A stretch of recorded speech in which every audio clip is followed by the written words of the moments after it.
Vamos a comenzar la tertulia con algo que no estaba previsto, pero que nos ha parecido de sumo interés para todos ustedes, y es estar, como siempre lo hacemos, pegados a la actualidad.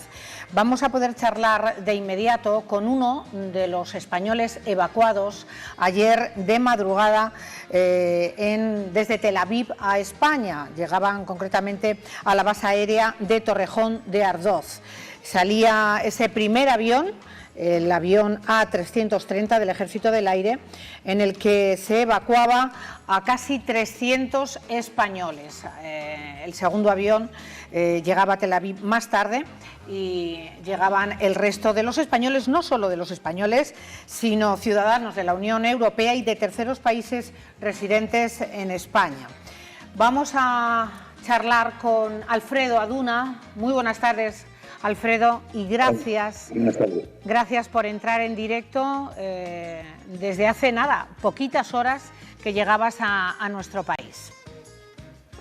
Pues sí, la verdad es que ha sido un viaje muy intenso, porque pensamos que no llegábamos. Estábamos nosotros en el Mar Rojo, nos llamaron urgentemente que teníamos que evacuar y bueno, pudimos llegar al vuelo de las 9. Hay que reconocer que tuvimos un pequeño conflicto a la llegada, pero pudimos, bueno, de hecho estamos en casa. Claro, sanos y salvos, y no sabes lo que nos alegramos por ti, por tu mujer y por el resto de los españoles, la mayor parte de ellos turistas, otros, como decíamos, residentes en nuestro país y también residentes ciudadanos de la Unión Europea. Esto os cogió absolutamente, os pilló de improviso. Fuisteis a un viaje como por ejemplo el Puente del Pilar, ¿no? En el que prácticamente entramos. Sois turistas españoles, salisteis de Bilbao a Madrid, y de Madrid a destino Tel Aviv. Hace una semana, ¿no? El lunes día 2 llegabais a Tel Aviv. La verdad que, bueno, siempre es un país que siempre hay un conflicto permanente, pero bueno, de baja intensidad. De hecho, habíamos preguntado si no había ningún riesgo y desde luego nada apuntaba. Llevamos un guía, tanto el de España como el hebreo que tuvimos allí, extraordinario, además un hombre muy contactado con el ejército, y bueno, que en ningún momento ningún problema. De hecho, el jueves estuvimos en Belén, que es Palestina, y la verdad es que había mucha tranquilidad. Fue el sábado por la mañana, cuando estábamos en el monte, bueno, fuimos muy temprano al Monte de los Olivos, y empezamos a ver los misiles y a oír las sirenas. Alfredo, y veíamos cómo... ¿Qué hora era ese sábado cuando...? Sí, nosotros a las 8 salimos del hotel y llegamos al Monte de los Olivos sobre las 8:30. Estuvimos haciendo la visita tranquilamente. De hecho, empezaron a llegar turistas, hacía más como fresquito, y bueno, pues viendo una vista extraordinaria de Jerusalén. Y en principio, bueno, empezamos a oír las sirenas y desde luego se veían los misiles. De hecho, he intentado buscar alguna fotografía que tendré por ahí, porque se veía el cielo como si fueran cohetes. Era impresionante. El guía automáticamente nos mandó bajar corriendo, que nos apoyáramos contra la pared, porque el problema eran las esquirlas, si caía por ahí algún misil, y fue llegar al autobús y fuimos al hotel. Y ahí confinados, nos enseñaron dónde estaban los refugios, por si había algún problema. Y todavía bueno, pero es que fíjate, Alfredo, por detenerme en esos en ese relato dantesco que nos estás contando, ¿no? Ese sábado tan tranquilos, de turismo, con vuestro guía, el resto de los pasajeros de ese autobús, y estáis viendo el Monte de los Olivos, y de repente veis esos misiles, en fin, es que...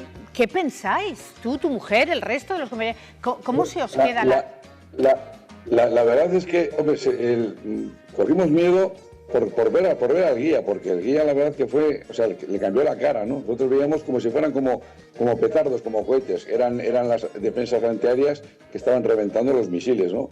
Y luego las alarmas, empezó todas a sonar las alarmas. Pues claro, viendo el cielo con blanco y con las armas, pues la gente se empezó un poco a asustar, ¿no? Entonces él fue el que nos mandó bajar y bueno, íbamos a todo meter, la verdad. Y apoyaros en las paredes y juntaros a las paredes justamente por esa metralla, ¿no? Os explicó el guía. Sí, porque o sea, luego lo que llamó mucho la atención fue que los palestinos que iban allí en coche tocaban el claxon como si hubiesen ganado un partido, ¿no? Me imagino que cuando se enteraron de los misiles, bueno, cuando ven los misiles y se enteraron del ataque, pues iban celebrándolo. O sea, la verdad que era una cosa como voy a decir, curiosa, pero que no nos hacía ninguna gracia, lógicamente, ¿no? ¿Os encontrasteis con esa situación de palestinos que tocaban el claxon? Como que estuvieran celebrando un mundial.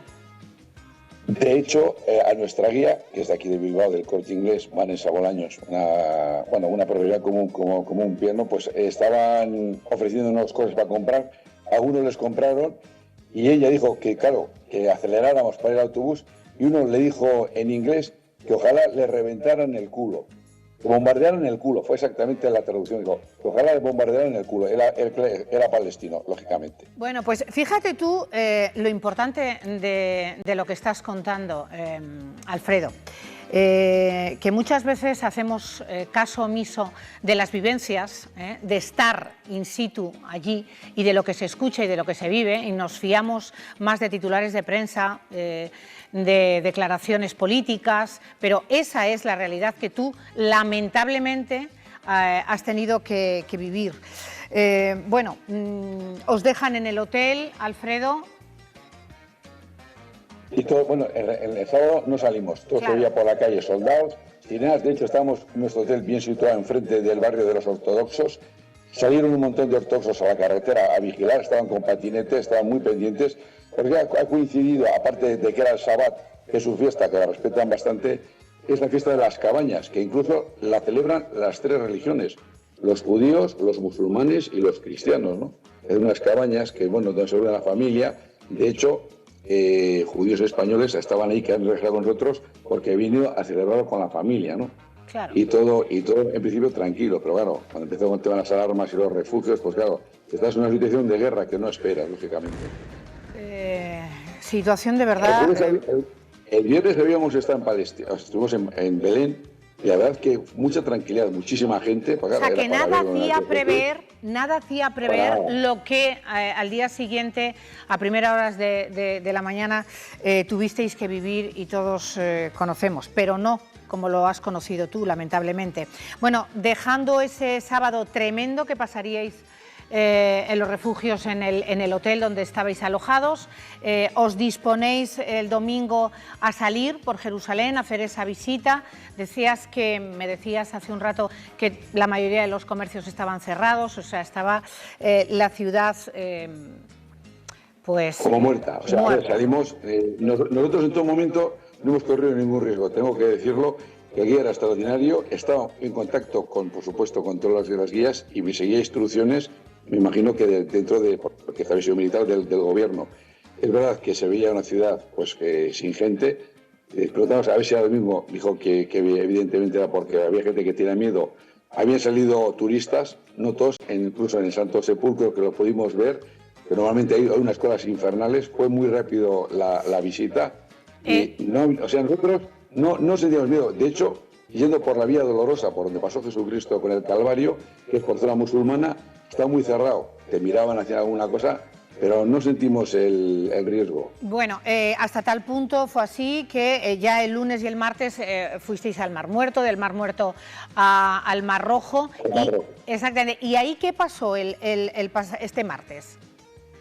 Bueno, cuando estamos, de hecho, habíamos ido, porque nuestra idea en principio era intentar salir por Jordania, por Amán, ¿no? De hecho, estábamos ahí en la frontera, ahí en Eliat, que también hay aeropuerto. Perdón, Alfredo, ¿ya veíais que quizás no ibais a poder tomar ese vuelo comercial desde Tel Aviv? Tenemos que volver otra vez a Tel Aviv. Estaban viendo que estaban tirando cohetes, había bombardeos, y luego las compañías que estaban suspendiendo. Claro. Todavía no habían confirmado que no teníamos vuelo. Entonces, bueno, pues habíamos llegado a Eliat, donde está en el Mar Rojo. De hecho, nos bañamos y todo, pero sobre las 4 horas local de allí, nos dijeron que saldríamos corriendo, que llegaba un avión, teníamos que llegar a las 9 a Tel Aviv.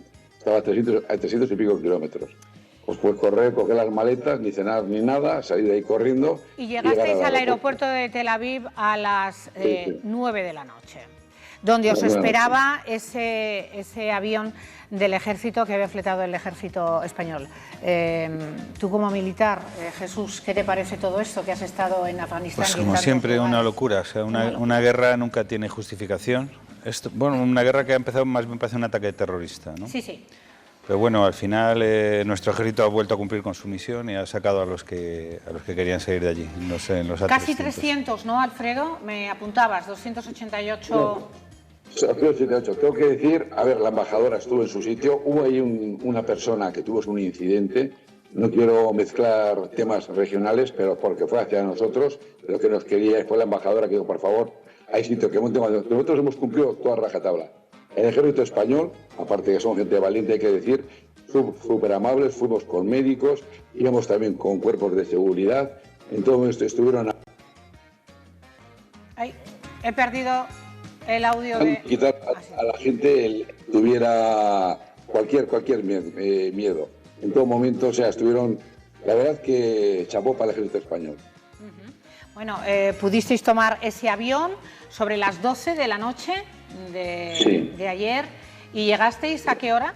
¿A Torrejón de Ardoz? Sí, esta mañana hemos aterrizado en Torrejón a las 4:30 de la mañana. Hemos pasado los controles de pasaporte de la policía, lógicamente, ha estado también la Guardia Civil para controlar, porque también venían de otras nacionalidades y la verdad que, bueno, el trato ha sido correctísimo, extraordinario. Ahí también nos dieron de cenar muy bien y, bueno, pues no hay que poner ninguna pega. Quizás lo único que podíamos que podía haber sido un poco antes, ¿no? Es un poco a lo que se dice, pero bueno, me imagino que no es culpa del ejército, sino sigue instrucciones del gobierno, ¿no? Claro, que podía haber llegado a esos aviones los portugueses a ya recoger... habían salido a otros países, sí. Nosotros siempre somos un poco tardíos en esas cosas. Oye, y nada, vuelta a casa, vuelta a Bilbao. Sí, sí. Y nada, la verdad es que no se ha repetido el viaje porque todos hemos coincidido. Es que ha sido un viaje, sobre todo si eres cristiano, es un viaje muy interesante. Y además hemos tenido un guía extraordinario y, o sea, en las mismas circunstancias volveríamos a repetir, ¿eh? O sea, quiero decir que no, o sea, y yo recomendaría que cuando vuelva a pasar esto, que si la gente tiene ganas de conocer este país, que vaya. Oye, y la opinión del guía, de las personas con las que pudisteis convivir desde este sábado, ¿qué os decían? ¿Cuál era su sentir? ¿Con qué te has quedado? Nosotros, a ver, es una cosa muy curiosa porque el guía lógicamente era hebreo y el chofer era palestino, además un profesional, bueno, de hecho nos despedimos abrazándole, bueno, se ha portado fenomenal, entre ellos una convivencia extraordinaria, pero entre ellos no se mezclan. Esto es un problema que va a ser muy difícil de resolver, ¿eh? Porque hay calma aparente por negocios, pero en cuanto salta una chispa, hay mucho odio enconado, ¿eh? Pero los ciudadanos israelitas están acostumbrados, están siempre pendientes de que pueda ocurrir algo como lo que ocurrió este sábado, o por el contrario, había... No, hay normalidad. De hecho, estuvimos en otros kibbutz yendo hacia la zona del mar Muerto, donde, bueno, incluso donde tiene allí, pues, hacen toda leche para el país y para todo. ¿Están preparados, ahí, Alfredo, para la guerra? Sí, ellos están preparados. Bueno, de hecho, a ver, ahí es una deshonra no ser militar. O sea, ahí por encima de todo, antes de hacer la carrera, a los 18 años van al ejército. Hombres y mujeres. Es fundamental. Sí, no, pero bueno, con la misma igualdad. No sabes lo que te agradecemos, Alfredo, sin apenas haber dormido, que entres para esta comunidad, para Castilla y León, que tanto quiere la vuestra, esa gran ciudad, Bilbao. Un amigo estupendo, Alfredo, gracias. Pues nada, que paséis bien y nada, ya sabéis que vuestra tierra nos encanta por muchas cosas, también por el comer, que se come muy bien, ¿eh? Claro que sí, nos alegra mucho, de verdad, que estéis sanos y salvos todos. Un abrazo muy fuerte.